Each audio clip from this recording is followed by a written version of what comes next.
you prepared to prepare yourself? We're doing a lot of preparation this week. We're doing a lot of getting ourselves prepared for what's next. On Wednesday, we officially kick off the season of Lent with Ash Wednesday. We will have our Ash Wednesday service in the chapel at the church, and I hope that you make plans to join us on Wednesday evening at 6 o'clock for that special service where we will do the imposition of ashes, place that sign of a cross on using ashes from palms from previous years that we have burned. Those are some of the traditions of the church during this season. During the season of Lent, it's typically a very somber and reflective and meditative time. And we will engage in some very reflective practices this year. We're really going to be talking about, Jason introduced the theme yesterday of forgivable.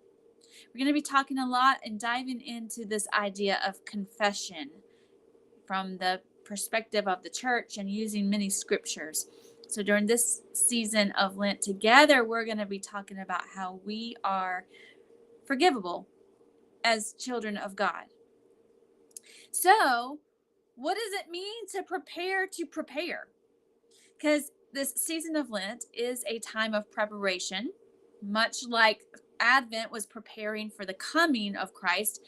The season of Lent prepares our hearts, and we're more inwardly focused during this season, preparing our hearts to receive the resurrection of Christ, to really open our eyes to receive Christ coming again in our lives.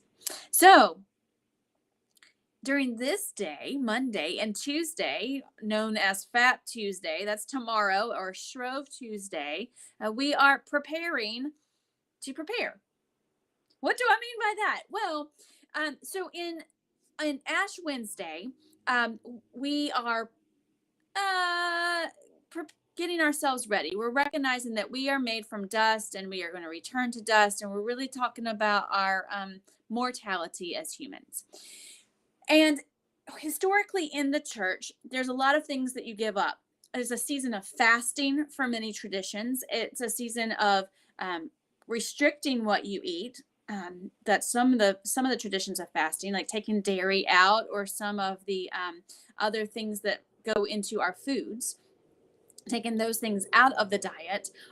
Some churches have put into practice giving something else up, like giving up another habit or another just something sweet, giving up. And so traditionally then the Tuesday before, the day before, has been a what are we going to how are we going to prepare for this giving up time? So you've heard Fat Tuesday. People are using all the gluten and everything. They make pancakes and use up all the dairy and the eggs so that they have wiped all of that out of their houses so that they are ready once Lent begins. So this is this day of preparation. And it also was Shrove Tuesday is Shrove is the past of shrive, which means to confess, which means to give pause. And so that's what happens on this Tuesday. So as we're preparing, as we're emptying our homes, as we're seeing what we need to do to get ready for this inward journey, then we are confessing as well. So we see that part of preparing for this season of preparation is confession. And so we're going to be diving into that. You're going to hear us talk a lot about confession, a lot about what it means to go to God. So, preparing for preparing. That's what I want you to think about today. It's a little bit complex. It's a little bit unique. But these days ahead of Lent, these days ahead of Ash Wednesday, really get us to think, are we ready? Are we ready for this inward journey? Are we ready to see where we meet Christ in the next 40 days? Reminding you that Lent is a 40-day journey. Lent is that 40 days. We recognize that Jesus was in the desert for 40 days and was tempted by Satan. And we have those temptations of Jesus. That's kind of part of the symbolic nature of those 40 days historically in the church. So there's a lot of pieces to this. And we as Christians have to get ourselves ready for this journey. So I invite you to join us on this journey of Lent. I invite you to prepare yourselves over the next day. I invite you to be in prayer and see what steps God might have you take as you reflect and make this inward journey. I hope that you have a great week.